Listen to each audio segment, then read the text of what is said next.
Hello, everyone, and this is a new segment I'd like to call Let's Talk About Games. If you've seen my channel, you probably know me as the guy who watches VHS tapes. Well, now I'm going to be showing off and reviewing old video games that are personal favorites of mine.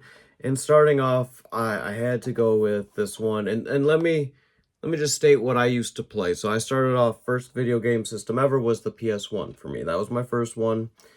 And I've had played like Super Nintendo, Sega, Nintendo 64, but it was PS1 is what started it, and then PS2 was the first game system I ever bought with my own money. It was that very holiday year, that first Christmas of its release, and I went and bought that. I bought a game, memory card, loved it. Later on, found this game, fell in love with it, loved the series. It's a game that to this day I still play. Still play it. I am to the point where I can speed run it like 6 hours. I can at least do a 6-hour speed run all the way through 100%, get all the precursor orbs. And that's Jak and Daxter. You guys back here. So, number one, I don't know what they are. Like, what species is this? Never is it ever, I don't believe it's ever been explained. But here's why do I love this game, Jak and Daxter, right? Why is this a game that I go back to and play all the time? By the way, it is digitally, it's only on the PlayStation console, folks. So if you're anything else, sorry. I mean, I don't know, maybe you can get a hack for PC, but that's it. It is digitally available for PS4, PS5, PS3 did get a physical release. There is a physical release for, I think, 4 and 5, but it's super expensive. Through limited runs, like $400 or $500 for each of the games. But Jak and Daxter, why is this it's not my all-time favorite. It is the best game I'm good at. Why? It's just, I love the cartoon animation style of it.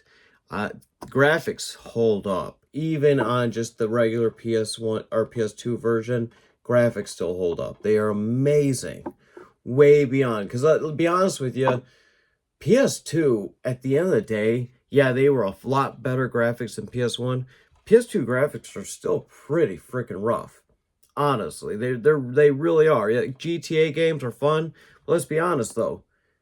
You go and you put in that GTA, Grand Theft Auto, San Andreas, or Vice City, the graphics are brutal compared to today.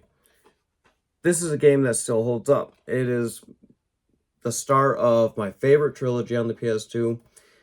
I love Ratchet and Clank. That is a close second, but this is number one for me. And so you play this weird character. It is completely open world. You can go about it your own way. As you collect precursor orbs, you'll have a boss battle or some type of a race, and then you explore all these different levels. They're not, and it's not so much of like, oh, loading screen level. It's smoothly flow throughout the whole thing, and it's a very large game. For most people, probably will never complete it. But like I said, I've been playing it since this came out. Dude, I've mastered it. I'm not even joking. I can platinum this one so easily on, like, today's systems. I did have a physical release of the remastered version when it came out on PS3, but then I had sold all my PS3 games when I got PS4. I have a lot of them back, my games, but that was one I haven't picked up yet, because it's actually gone up a lot in price. When I bought it, it was less than 20. I think it's gone up significantly more.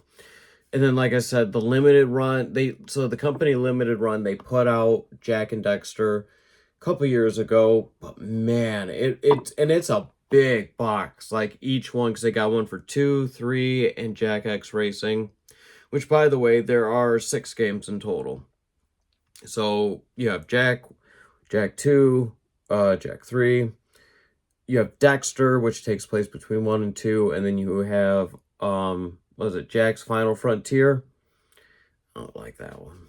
That's the one I dislike the most. I've actually, 2 years ago when they went available online on the PlayStation Store, I picked up Daxter and Final Frontier, and I played both of those for the first time. I love Daxter, honestly. That's a great game, but Final Frontier, I hate it. But back on to Jak and Daxter. So you need to try and cure Dexter, your buddy. He didn't look like this furry little guy. He actually fell into a pit of black dark eco.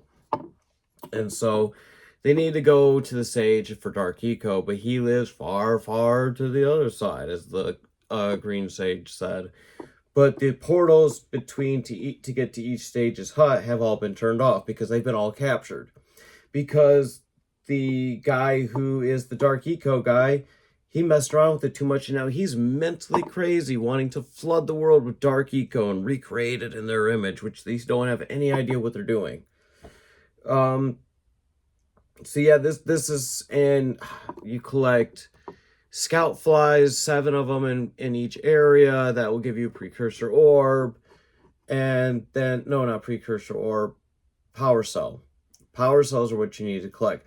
Precursor orbs are like, you get an X amount, you can use it as money, currency. That's basically how it is. You get used as currency, plus it helps with completing the game. Precursor orbs moving forward are the more rare. Power cells you'll never see or deal with again throughout the series. I mean, Jak X Racing, I think you see it, but yeah, I was getting confused there. Sorry about that. But yeah, this is a game I love, and man, it's rated E, the rest are not, but the jump from Jak and Daxter to Jak 2 was night and day different. So like, it was like a couple years, I think it was 2 years, 2 or 3 years in between. So, you know, I'm a much younger kid, so I can definitely enjoy and appreciate this. By the time Jak 2 comes out, I'm kind of looking for more of, like, you know, shooting and stuff, and they delivered it. And dude, it's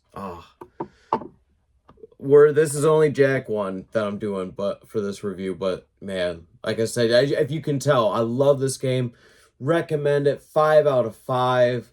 You could only get it on Sony. You can get 1, 2, 3, and X. Jak X is the racing one. It's number 4. You can get all those on PS2. You can get all of them on, well, I don't know about Jak X. I can't remember if that's on the physical release, because I think this PlayStation Store is gone now for PS3, but you can get it on that system. And then, of course, 4 and 5 you can get. It's always cheap. You can get, like, all 4 games for probably less than 20. I forget how much I paid. Promise you, 1000% worth it. The amount of fun you will have in just this game alone is worth it. And then you add in 2 and 3 and Jak X Racing, which I'm not a racing guy, but I do enjoy that one. So, unlike my VHS reviews, I don't know how often I'm going to do this, but every so often I'll do a video game review, and we'll talk about it. Let's talk about games. I think that's what I'll call it. But anyways, thank you for watching. Goodbye.